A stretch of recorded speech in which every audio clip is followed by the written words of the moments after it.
Hey guys, welcome back. This is what, part three? Is it part three, Zach? Yep. Part three. No, part three of the build, part four of the whole thing. If you include Part unboxing. 4 of the build. Okay, whatever part we are up to, you are watching it. So, on to step 9, we've actually started our bee bag. So, attaching these parts here. There's a small raised section on that part there, which lines up inside the hole in the gearbox, and this one lines up just nicely. However, the other side does not want to sit straight. So if it does the same thing when you're building yours, all I'm going to try and do is just get my knife and just scrape away some of the plastic from this flat area. It really shouldn't take much. We can sit that back in,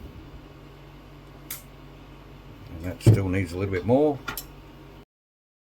It's very rare to have Tamiya parts not fit together like perfectly.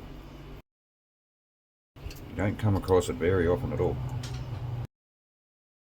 And that still needs a bit more.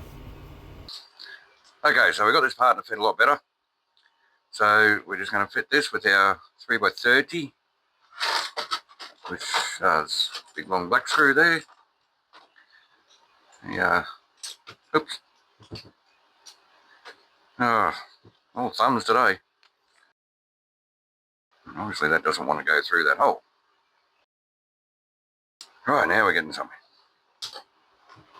That's the same. This side actually has there's a hex molded into it for your M3 lock nut. We're just going to set that up against there and pull everything together. We're not going to do it up tight just yet, because we have our bottom screws to go in, our two 3x20s with our little plastic E7 part. Again, machine screws into plastic. I actually do have a M3 and an M2 actually tap, thread tap. So, but I don't have a pin vise. So once I get a pin vise, for parts like this where we have machine screws going into plastic, I'm actually going to start pre-tapping the holes. That should make things a lot easier. I'm just reading the book as I'm doing this to make sure I haven't forgotten anything. Next, I think we're going to do the upper suspension arms. With the machine screws going into the plastic, you have to be extra careful not to strip it out, because they are a finer thread than your self-tapping screws. Focus. They're a finer thread than your self-tapping screw, a less aggressive thread. So you've got even more chance of stripping out the plastic, so be extra careful putting them ones in. There's a big, I think that's for the, hopefully that's for the battery tray. Battery cover. So, screw pins. I did mention, must have been one of the first videos, I can't remember. These arms you do have a left and right, but I don't think they're marked which is which. No, they were just marked on the tree, but that's fine, because both arms only have one of these legs sticking down, and you can see here that when you get the orientation correct, or the same as the manual, this arm here, which will be your left, I think, obviously sits on this side. Now, screw pins. Greasing up screw pins. Obviously Tamiya tells you to grease up the pin itself, which is silly. That's silly because once this pin is actually sitting in the arm and screwed up tight, it's actually fixed with the arm. When it rotates like that, it's actually rotating with the arm. So the only place you need grease is the part that is actually spinning in. So that's what I do. I just knock that grease, and I got molly grease everywhere. not everywhere, just it's coming out of the tube. So, Tamiya, little idea. Supply caps for these tubes. Now, where'd my other grease go? I've lost my grease. Okay, no panic, found my grease. I actually threw it out with all the other empty ones. So I just come in and grease the hole that the pin is going into from the side that the pin is coming from. That way it'll just draw all the grease through and it'll be where it needs to be. That's how I've always done it, and I've never ever had an issue. And obviously you end up using less grease, don't you? Okay, so these parts have to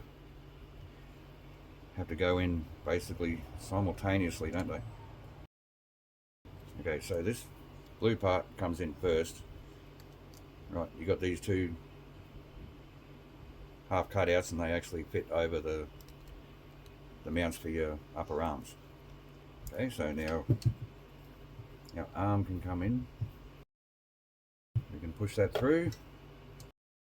Get that up. When it stops, that's it. Now, second arm. Another screw pin. And this being the hard plastic arms, once that screw pin stops, you stop. You don't have to over torque it. So that is step 9. Step 10. Do we have all our parts for step 10, mate? Plastic parts. You missed the screw? Yes, I did miss a screw. I missed your screw. I think this just goes in here. So I'm just going to have a quick drink because I'm thirsty. Okay, so we seem to be having audio issues again. Our microphones keep going flat, so we don't know if it's an actual issue with the microphones or we actually don't know. So that's all done up. Nice there. Okay, so step 10, rear lower arms. So again with the screw pins, I'm only going to grease these parts here because obviously the screw stays fixed with the arm itself. We have these arms left and right, nicely sorted out by Zach. We've got a couple of bearings here. Actually, this BB7 5mm ball screw. I think I'm going to install that first. This is also where... Sorry, I'm out of frame again. Not very good at this, am I? This is also where that 3mm tap come in very handy because these ball screws are a bit of a bugger to get started in this hard plastic. I reckon they're even harder to get started with the Tamiya box wrench. With these axe drivers here, they're not too bad, but I reckon if you had the M3 tap, it'd be a lot easier. So I'm guessing these ball ends are for your suspension. Your shockies on it. You have to maintain pressure when you're screwing them in case you skip a thread and then she's game over, which I fear I may have done. That doesn't seem to want to go in all the way. Alright, bit of a close call there. As I was talking to you guys and screwing that ball end in, it was actually on a bit of an angle, so it got to a certain point and just started to strip the thread out in the plastic. So luckily I noticed it quickly, and just off camera I wound the ball end back out. I drilled through with a 2.5mm drill and then ran the M3 tap through it, and just as a precaution I've actually super glued the ball end in there. Now if we have a drama later on, if it breaks out, I don't know, I'm sure we can figure something out. But we'll cross that bridge when we have to. So, back onto it. So again, with machine threads, be very careful threading into plastic. A lot better if you can use a thread tap. Right, so we got our ball ends in. Now we can install our bearings. in our uprights, along with our out drives. Nice and smooth. You gotta love bearings. Now these are side specific too, so not the bearings, I mean these blue pieces. Right, so our left side. Now you only have to have a look. This upright has this little bit of a notch in it, which relates to that notch there. So that is the one that goes on this side. I'll just put a bit of grease. Those holes there. Might as well do the top while I'm here. Right, now screw pin. Again, when it stops, stop turning it. So that's one side. That's the other side. In with our grease. Doing it this way, you don't need a lot of grease because it just pulls through and uses exactly as much as it needs. Whatever it doesn't need gets squeezed out the other side. So that arm there. Out drive. Now, can I have the other parts? Which is pretty much just these two screw pins. We're just coming up to 20 minutes here, guys, so I reckon we get these rear arms onto this chassis, and that'll do us for an episode. So, going through my grease drawer. It's telling you to use molly grease. Okay. I was going to use the anti-wear grease, but they're calling for molly grease, so we'll use molly grease.